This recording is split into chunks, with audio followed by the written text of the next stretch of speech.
여러분 안녕하십니까? 오늘 하루 마치 한증막 안에 들어와 있는 듯한 더위였습니다.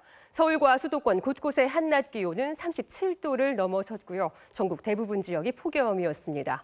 오늘 밤에도 열대야로 잠 못 이루시는 분들 많을 것 같은데요. 서울 한강공원 연결해 보겠습니다. 자, 유서영 기자, 이제 곧 저녁 8시인데 지금은 날씨가 좀 어떤가요? 네, 저는 지금 서울 반포 한강공원에 나와 있습니다. 해가 진 지금까지도 온도가 30도에 육박해 후텁지근한 날씨가 이어지고 있습니다. 방금까지 소나기가 내렸다가 그치면서 한낮에 뜨거웠던 열기는 조금 식었는데요. 저녁 시간을 맞아 한강 둔치를 찾은 시민들은 수상 레저쇼를 보며 잠시나마 더위를 달래보고 있습니다. 밤이 되니까 조금 시원해져서 무지개 분수도 보고 하면 괜찮을 것 같아요. 날씨는 덥지만 오늘 날씨가 되게 화창해가지고 밖에 있고 싶더라고요. 오늘 서울 낮 최고 기온은 36.1도까지 치솟았고 일부 지역은 37도를 웃돌았습니다. 올여름 들어 최고 온도입니다. 도심 물놀이장은 방학을 맞은 학생들과 가족 단위 피서객들로 발 디딜 틈 없이 붐볐습니다. 방학이니까 친구들이랑 많이 놀러 오는 것 같아요. 요즘에 날이 더우니까 물놀이로 더위를 풀려고. 집에 있으면 너무 덥고 나오면 이렇게 물놀이도 할 수 있고 아이들도 이렇게 재밌게 놀 수 있어서. 수영장 옆에 미처 자리를 잡지 못한 시민들은 근처 그늘에 텐트를 치고 햇빛을 피했는데요. 시원한 물에 몸을 담그거나 분수 아래서 물줄기를 맞으며 저마다의 방법으로 더위를 식혔습니다. 덥지 않아요? 네. 근데 물에 들어가면 시원해요? 물에 들어가면 안 시원해. 서울 지역은 내일 새벽까지 최저 기온이 27도에 달해 닷새째 열대야가 기승을 부릴 것으로 보입니다. 다만 태풍 송다의 영향으로 남부지방은 내일 새벽부터, 중부지방은 내일 오후부터 곳에 따라 최고 120mm까지 비가 내리겠는데요. 비가 그치는 다음 주 초부터는 다시 기온이 올라가 한여름 무더위가 계속될 전망입니다. 지금까지 반포 한강공원에서 MBC 뉴스 유서영입니다. 제주도와 남해안 지역은 상황이 좀 다릅니다. 다행히 제5호 태풍 송다의 영향은 약해졌지만 여전히 많은 비가 내리고 있는데요. 한라산 탐방로가 통제됐고 일부 여객선 운항도 중단됐습니다. 제주시 해안도로에 나가 있는 취재기자 연결합니다. 김항섭 기자, 지금도 비가 많이 내리고 있나요? 네, 태풍이 몰고 온 비구름의 영향으로 제주에는 오전부터 빗줄기가 이어지고 있는 가운데 지금은 소강 상태를 보이고 있습니다. 오늘 오전부터 제주 전역에 호우특보가 내린 상태입니다. 하지만 태풍의 중심이 제주와 다소 멀리 떨어진 채 지나가면서 보시는 것처럼 바다의 물결은 그리 높지 않습니다. 태풍의 직접적인 강풍 반경에서 벗어나 있어 바람도 강한 편은 아닙니다. 지금까지 강수량은 한라산 윗세오름에 193mm를 비롯해 제주시 47, 서귀포 46, 성산 60mm를 기록하고 있는데요. 제주 산지와 서부에는 호우경보가 내려지면서 한라산 탐방로의 입산이 전면 통제됐습니다. 또 제주도 남쪽 먼바다에는 태풍주의보, 앞바다에는 풍랑주의보가 내려졌는데요. 제주와 다른 지방을 오가는 여객선 12척 가운데 3척의 운항이 통제됐고 마라도와 가파도 항로도 통제됐습니다. 제주도 내 항포구에는 선박 2천여 척이 대피해 있습니다. 제주도 육상에는 강풍주의보가 내려졌지만 제주국제공항의 항공기 운항은 정상적으로 이뤄지고 있습니다. 태풍 송다는 오늘 밤 제주와 중국 사이의 바다를 지나 내일 서해로 북상한 뒤 열대 저압부로 약화될 것으로 보이는데요. 기상청은 태풍이 몰고 온 수증기의 지형적인 영향도 겹쳐 내일까지 제주에는 시간당 30에서 50mm의 강한 비가 오는 곳이 있겠다고 예보했습니다. 지금까지 제주시 해안도로에서 MBC 뉴스 김항섭입니다. 이번에는 정치권 소식 알아봅니다. 집권 여당의 혼란이 주말에도 계속되고 있습니다. 권성동 대표대행 체제를 접고 비상대책위원회로 전환해야 한다는 목소리가 나오고 있지만 일부 최고위원은 사퇴를 거부했습니다. 전국을 돌며 장외 정치를 하고 있는 이준석 대표는 영혼이 없는 사람들이란 비난을 SNS에 올렸습니다. 유충환 기자가 보도합니다. 국민의힘 초선 의원의 절반 정도인 32명이 신속한 비대위 전환을 촉구하는 연판장을 당 지도부에 전달했습니다. 최고위원들이 물러나고 비대위를 새로 만들어 여권의 위기에 대응하자는 겁니다. 다양한 당내 의견들에 대해서는 언제든지 좀 충분히 수렴을 하고 최적의 방향으로 이게 어떻게 해결될 수 있도록 그렇게 하는 것이 좀 필요한 것 같습니다. 비대위 전환에 반대하지 않는다는 입장을 내놓은 권성동 직무대행은 직무대행직 사퇴를 포함해 당 혼란 수습 방안을 모색하고 있는 것으로 알려졌습니다. 비대위로 전환하기 위해선 당원 당규상 현재 7명인 최고위원 전원이 사퇴해야 한다는 주장과 과반인 4명만 사퇴해도 최고위를 해산할 수 있다는 주장이 맞서고 있습니다. 어쨌든 최고위원들이 최소 4명은 사퇴 의사를 밝혀야 하는데 지금까진 배현진 최고위원만 사퇴했습니다. 이준석 대표와 가까운 김용태 최고위원은 오늘 부당한 압력에 밀려 떠내려갈지언정 믿고 있는 원칙이라는 가치를 스스로 저버리지 않겠다며 사퇴 거부를 공식화했습니다. 최고위원 사퇴조차 의견이 모아지지 않으면서 여당의 내홍은 해법을 찾기 어려운 국면으로 접어들고 있다는 우려가 나오고 있습니다. 이러한 가운데 이준석 대표는 또다시 여의도를 그 섬이라 일컬으며 디즈니의 만화 영화 주제가를 SNS에 올렸는데 영혼이 없는 그 섬의 사람들에게 바친다고 말했습니다. 내분에 휩싸인 여권 정치인들을 비난하는 메시지로 해석됩니다. 이를 두고 이준석 대표가 여권의 분란을 강 건너 불구경하듯 즐기며 자기 세력만 키우고 있다는 비판도 나오고 있습니다. MBC 뉴스 유충환입니다. 저소득 측에 국민의힘 지지자가 많다고 말해서 논란이 된 이재명 의원이 언론이 왜곡해서 전달한 거라며 반박했습니다. 아내 김혜경 씨의 법인카드 유용 의혹과 관련해 참고인이 최근 숨진 사건에 대해서도 자신을 연관시키려 하는 건 주술적인 사고라며 비판했습니다. 김건휘 기자의 보도입니다. 민주당 당대표 후보인 이재명 의원은 유튜브 라이브 방송에서 저학력과 저소득층이 여당을 많이 지지한다고 말했습니다. 저학력에 저소득층이 국힘 지지가 많아요. 이게 안타까운 현실인데 이제 언론 때문에 그렇지. 이 의원과 당대표 자리를 놓고 경쟁하고 있는 박용진, 강훈식 의원은 위험한 발상이자 노골적인 선민의식이라고 비판했습니다. 국민의힘 김기현 의원도 국민 분열의 편가르기라며 경박한 입과 비뚤어진 사고라고 공격했습니다. 이에 대해 이재명 의원은 오늘 강릉 지역 당원과 지지자들을 만난 자리에서 언론이 왜곡해서 전달했다고 반박했습니다. 현 정부가 부자 감세를 하면 복지가 줄어 저소득층이 피해를 본다는 취지였다는 겁니다. 소득 200만 원 이하 되는 분들 60%가 국민의힘 후보를 찍었다. 60%가. 그거 팩트잖아요. 이 언론을 장악한 측에서 물론 일부지만 일부는 악의적으로 그걸 왜곡을 해요. 이 의원은 또 아내 김혜경 씨의 법인카드 유용 의혹과 관련해 참고인이 숨진 사건을 아무 연관이 없는 자신과 엮으려 한다며 무당의 나라가 됐느냐, 주술적인 사고라고 비판했습니다. 나라가 무당의 나라가 돼서 그런지 아무 관계도 없는 사람이 검찰, 경찰의 강압 수사를 견디지 못해가지고 언론과 검찰이 나를 죽이려 한다 이러면서 돌아가신 분들이 있는데 그게 이재명과 무슨 상관이 있습니까? 윤석열 대통령 부부의 의사결정에 무속인들이 영향을 미친다는 의혹을 암시하며 자신과 관련된 사건에 의문의 죽음이 이어지고 있다는 여권의 공세를 차단하기 위한 의도로 보입니다. 이재명 의원의 반박에 대해 민주당 박용진 의원은 남탓만 늘어놓는 윤 대통령의 태도와 무엇이 다르냐며 재반박했고 국민의힘도 연이은 죽음에 대해 추모하고 사죄부터 하라는 논평을 내는 등 논란이 이어지고 있습니다. MBC 뉴스 김건희입니다. 한국과 미국의 국방장관이 오늘 미국 워싱턴에서 만났습니다. 지난 정부에서 잠정 중단됐던 두 나라의 확대판 연합훈련을 다음 달에 다시 열고 북한 핵 위협에 대응하는 확장 억제 전략 협의체도 9월에 개최하기로 했습니다. 워싱턴에서 김수진 특파원이 보도합니다. 2018년 남북 대화 추진을 계기로 중단됐던 확장 억제 전략 협의체가 4년 만에 다시 열립니다. 확장 억제 전략 협의체는 미국의 핵 우산 보장과 북핵 능력 억제를 논의하는 외교 국방 차관급 회담입니다. 9월 중 개최될 예정이라고 군 관계자는 밝혔습니다. 협의체를 개최하고 난 뒤엔 이를 운용하는 군사훈련인 확장 억제 수단 운용 연습도 연내에 벌이기로 합의했습니다.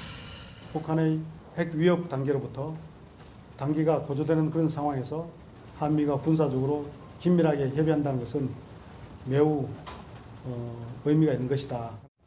또 다음 달로 예정된 한미 연합훈련을 을지 연습과 통합해서 을지 프리덤 실드로 확대하기로 했습니다. 역시 지난 정부에서 잠정 중단됐던 야외 기동훈련 을지 프리덤 가디언이 이름을 바꿔 복원되는 셈입니다. 미국 오스틴 국방장관은 한미 동맹은 견고하게 유지되고 있다며 북한의 위협에 변함없이 준비돼 있다고 강조했습니다. The United States will continue to stand with the Republic of Korea to meet any challenge, just as we have since the founding of our alliance more than 70 years ago. 이번 합의는 공교롭게도 북한 김정은 국무위원장이 정전협정 체결 69주년 연설에서 남한에 대한 군사적 위협을 공언한 뒤에 나왔습니다. 다음 주 캄보디아에선 아세안 지역 안보 포럼이 열립니다. 북한도 참석할 것으로 알려졌는데요. 대화를 거부하고 공세 수위를 높이고 있는 북한이 어떤 발언을 할지 주목됩니다. 워싱턴에서 MBC 뉴스 김수진입니다.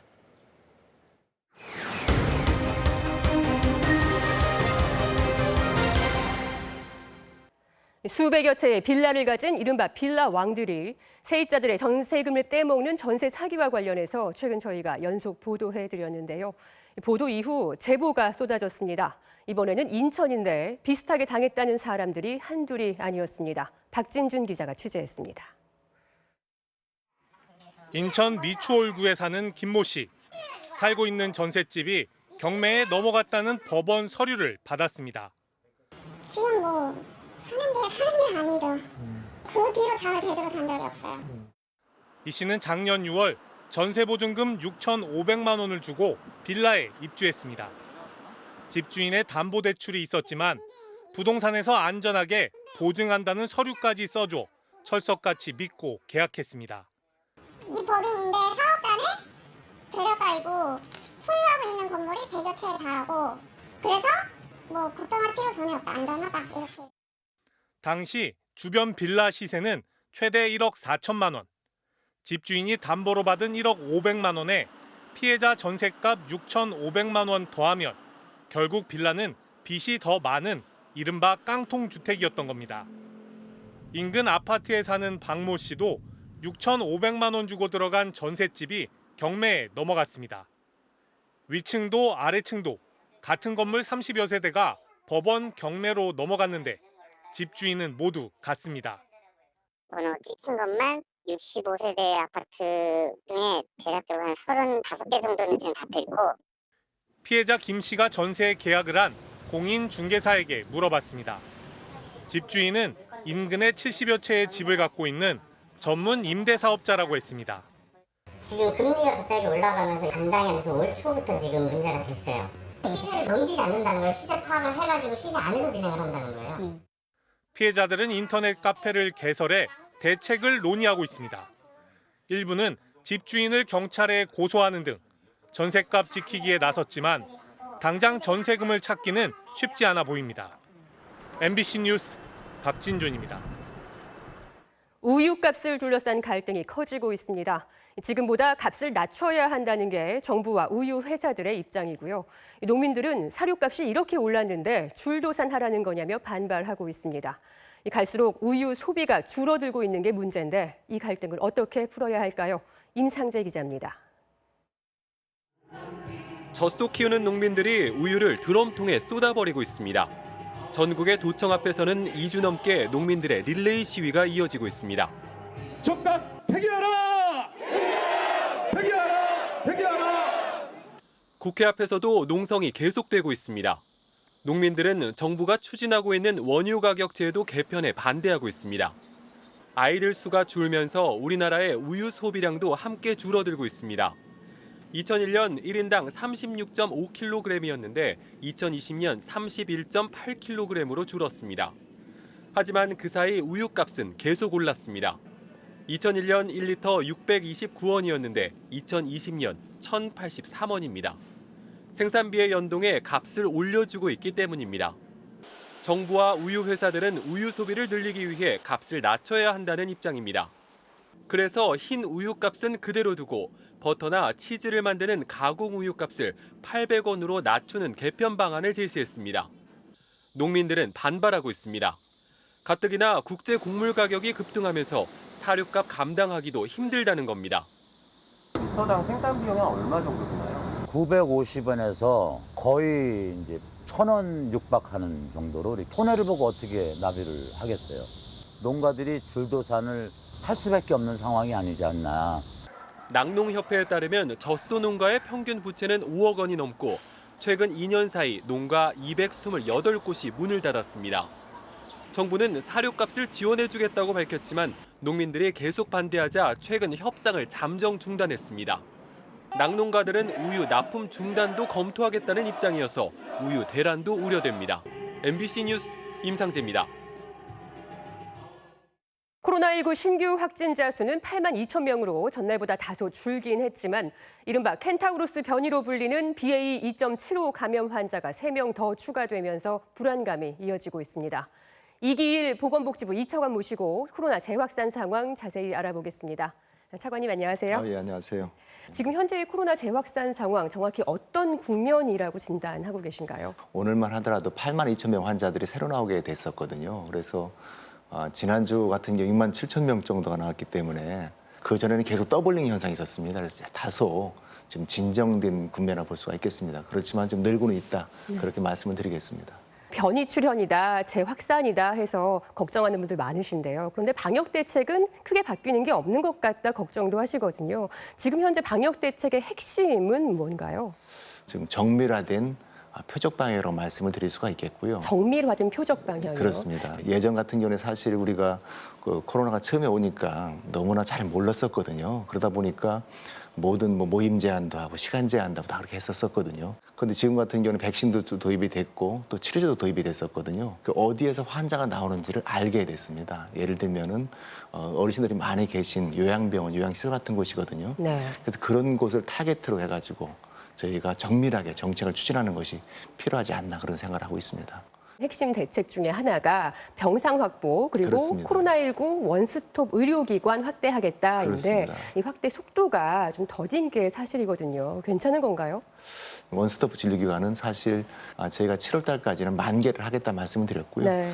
어제까지 8,700개를 넘게 지금 이렇게 오픈을 하고 지금 환자를 보고 있는 그런 상태입니다. 지금 병상 6,200개인데 사용 병상이 한 2,200개가 되고요. 지금 한 36%가 되고 새롭게 지금 쓸 수 있는 병상이 3,900개가 남아있는 상태입니다.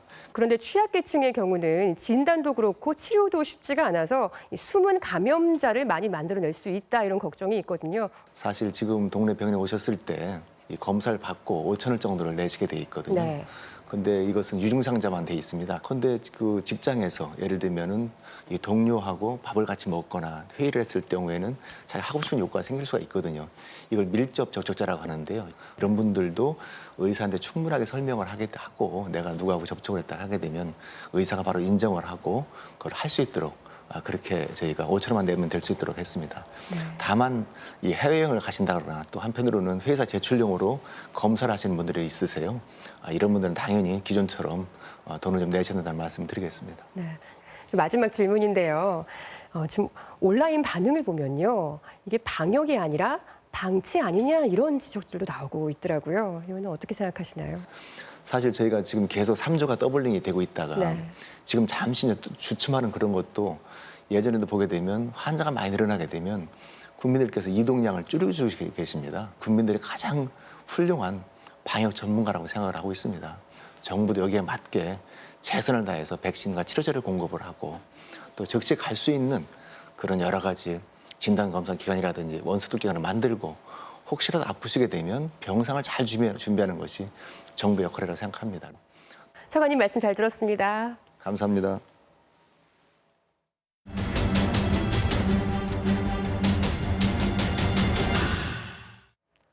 직장 내 괴롭힘은 그 행위 자체보다 회사의 묵인과 보복 인사 같은 2차 가해가 더 큰 고통이 됩니다. 그 과정에서 피해자들은 정신질환을 겪거나 극단적인 선택까지 하기도 하는데요. 직장 갑질 연속 보도, 국내 최대 기업 삼성전자의 한 노동자를 통해 피해자들이 겪고 있는 고통을 전해드립니다. 차주혁 기자입니다. 삼성전자 입사 20년 차인 최성중 과장. 2017년 성과평가에 불만을 제기한 뒤 인사명령이 났습니다. 평택으로 전배가기 직전에 제 미래를 어둡게 하겠다라는 말씀을 했던 일이 있었습니다. 화성에서 평택으로 양쪽 부장은 입사 동기였습니다. 그리고 괴롭힘이 시작됐습니다. 8시에 출근 시간도 안 된 상태에서 출근을 하는데도 설비 상황이 이런데 언제 출근해서 설비 살리고 할래. 동료들 앞에서 물건을 집어던지고 폭언과 욕설도 최 씨에게만 퍼부었다고 합니다. 사람 정전을 찍고 싶다는 얘기야? 이거 딱 찍으면 용이 돼서 승천할 것 같은데 그걸 안 해줘? 내가? 팔다리에 경련이 오고 수면장애까지 생기자 결국 상사 3명을 회사에 신고했습니다. 하지만 서명 경고와 구두 경고, 그게 전부였습니다. 정당한 조치를 해주지 않았던 인사팀의 압박 행위와 이런 행위들이 저를 더 힘들게 했던 것 같습니다. 묵인하고 은폐하려는 회사의 2차 가해를 당하면 피해자들은 정신질환까지 겪습니다. 증거가 없다. 그냥 막 벽 같았어요. 이 사람들이 가해자들하고 뭐가 다르냐. 역으로 당신이 가해자로 지목되었으며 씩 웃더라고요, 인사팀 부장이. 삼성전자 최성준 씨도 적응장애로 산재 승인을 받고 휴직 중입니다. 한 달 뒤면 복직해야 되지만 회사 입장은 그대로입니다. 괴롭힘 여부에 대해 양측 간 이견이 있었다. 경고와 부서분리 등 조치를 했다. 최근엔 이런 소문까지 전해진다고 합니다. 너 회사 오면 왕따로 지낼 수 있을 것 같아. 복직해서도 너 마음 단단히 먹어야 될 것 같아. 그 가해자분들을 엿먹이려고 제가 이런 수작을 하고 있다고. 정신질환으로 목숨을 끊은 노동자 수는 지난 5년간 473명입니다. 산업재해로 승인받은 죽음만 이 정도입니다. 실제로 1000명 중에 296명이 직장 내 괴롭힘을 경험했고 그중에 약 34명이 극단적인 선택까지도 고민했다라는 의미가 되는데요. 최성준 씨가 국내 최대 기업에 맞서 싸우는 이유도 단 하나. 살기 위해서입니다. 아빠 살이 너무 말랐어. 아빠 살 좀 찌자. 이렇게 웃으면서 얘기를 해줍니다. 그 아이가 없었다면 아마 제가 죽음을 선택했을 수도 있었을 것 같습니다. 제가 정신과 주치 있게도 제가 분명히 말씀을 드렸습니다. 저는 절대 죽을 수 없습니다. MBC 뉴스 차주혁입니다. 사막 한가운데 위치한 카지노의 도시 미국 라스베이거스는 며칠 전까지만 해도 극심한 가뭄에 시달려 왔는데요. 지금은 또 갑작스런 폭우로 카지노 천장이 무너질 정도의 물난리를 겪고 있습니다. 미국 켄터키주 동부에서도 홍수로 최소 16명이 숨지는 등 미국 전체가 기상이변으로 몸살을 앓고 있습니다. 서혜영 기자입니다.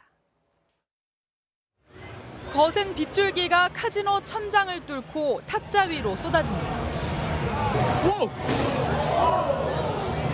엄청난 빗물이 건물 위에 고이면서 무게를 견디지 못해 천장이 무너지면서 물폭탄이 떨어졌습니다.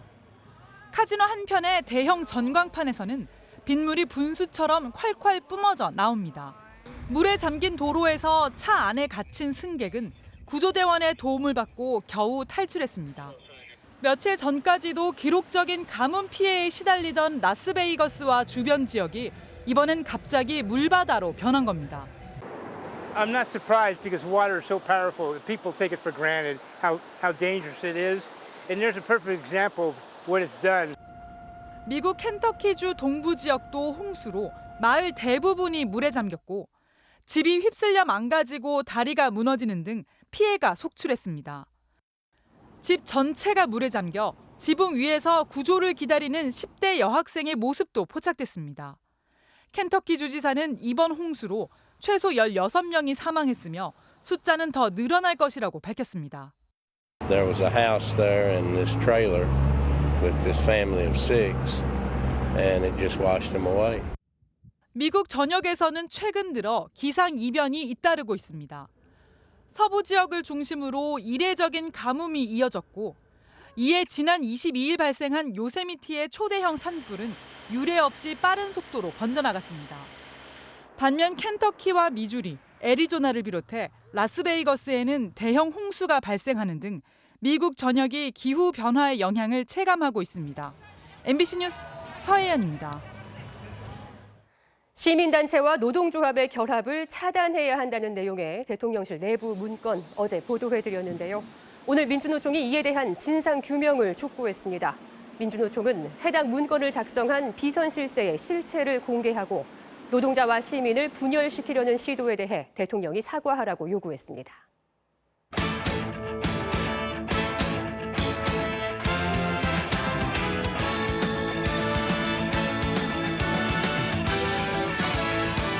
토요일 밤 스포츠 뉴스입니다. 프로야구 SSG의 82년생 콤비 김강민, 추신수 선수가 기아전에서 나이를 잊은 장타쇼를 펼쳤습니다. 롯데는 어제 끝내기 패배를 당한 삼성을 상대로 경기 초반 서륙에 제대로 성공했습니다. 송기성 기자입니다. 포문은 김강민이 먼저 열었습니다. 0대0으로 맞선 2회 첫 타석에서 기아 선발 이의리의 147km짜리 직구를 받아쳐 왼쪽 담장을 넘어가는 선제 솔로골을 쏘아 올렸습니다. 지난 24일 두산전 이후 엿새 만에 터뜨린 올 시즌 2호포. 3회엔 82년생 동갑내기 추신수가 힘을 보탰습니다. 펜스 상단을 직격하는 홈런성 타구를 날린 뒤 전력 질주로 3루까지 내달렸습니다. 추신수의 올 시즌 첫 3루타. 40살 콤비가 장타쇼를 펼친 SSG는 4회까지 넉 점을 뽑아내 기아 에이스 이의리를 일찌감치 강판시켰습니다. 어제 연장 끝내기 패배를 당한 롯데는 1회부터 타선이 폭발했습니다. 선두타자 안치홍이 비디오 판독 끝에 2루까지 걸어나갔고 전준우가 좌중간 담장을 훌쩍 넘기는 투런포를 쏘아 올려 선취점을 뽑았습니다. 기선을 제압한 롯데는 삼성 선발 허윤동을 집요하게 괴롭혔습니다. 안타 4개와 희생타를 집중시켜 석점을 추가했고 이어진 찬스에서 이학주가 친정팀을 상대로 시즌 1호 투런 아치를 그려 1회에만 무려 7점을 먼저 따냈습니다. 초반부터 큰 점수차로 앞서간 롯데가 오늘 경기에서 승리한다면 7연패에서 탈출하게 됩니다. MBC 뉴스 송기성입니다. 네, 독특한 방식으로 동료들의 사랑을 한 몸에 받은 손흥민 선수 이야기로 토플레이 출발합니다. AS 로마와 친선 경기를 앞둔 토트넘, 우선 가볍게 몸부터 푸는데요. 이 선수 공 다루는 솜씨가 엄청납니다. 거의 묘기 수준이에요. 이제 정규 시즌 개막까지 일주일, 다들 진지한 분위기인데 브라질 출신의 3인방만큼은 남다릅니다. 아이스박스에 공 넣기 챌린지도 모자라서 손흥민을 강제로 담그는 유쾌한 장난까지 정말 흥이 넘치네요. 손흥민도 재밌는지 얼굴에 웃음이 떠나지 않았는데요. 이것도 다 동료들의 사랑을 받고 있다는 증거겠죠? 다음은 리벨 골프입니다. 공이 카트 도로에 떨어진 더스틴 존슨. 딱딱한 아스팔트에서 공을 쳐야 하는데요. 완벽한 스윙으로 온그린에 성공합니다. 정확한 임팩트로 정말 딱 볼만 때렸네요. 절묘한 샷 솜씨, 과거 세계 랭킹 1위 선수답죠? 마지막은 에버턴과 디나모전에서 나온 절묘한 백헤더 골입니다. 잘 보이지도 않았을 텐데 골키퍼를 기가 막히게 넘겼네요. 지금까지 토플레이였습니다. 네, 울산의 이청용 선수 강원전에서 신고한 올 시즌 리그 1호 골입니다. 수비 실수를 놓치지 않고 깔끔하게 마무리했네요. 토요일 밤 스포츠 뉴스였습니다.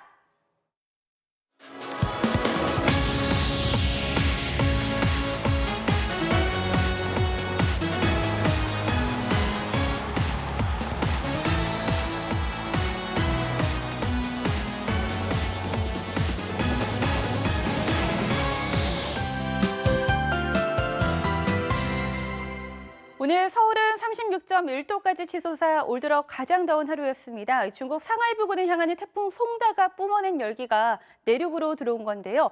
이 반면 제주 남쪽 먼바다를 중심으로 이미 태풍의 간접 영향으로 이렇게 강한 비구름이 포착되고 있습니다. 남부지방은 내일 새벽부터, 중부지방은 내일 오후부터 빗줄기가 강해지겠는데요. 모레까지 총 예상 강우량 제주 산지에 최고 300mm 이상, 남해안과 지리산 부근에 250mm가 쏟아지겠고 서울 등 중부지방도 비가 흠뻑 오면서 경기 북서부와 경북 북부에 120mm의 많은 비가 내리겠습니다. 이에 따라 현재 제주 남쪽 먼바다를 중심으로는 태풍주의보가, 제주 전역에는 호우와 강풍특보가 동시에 내려져 있고요.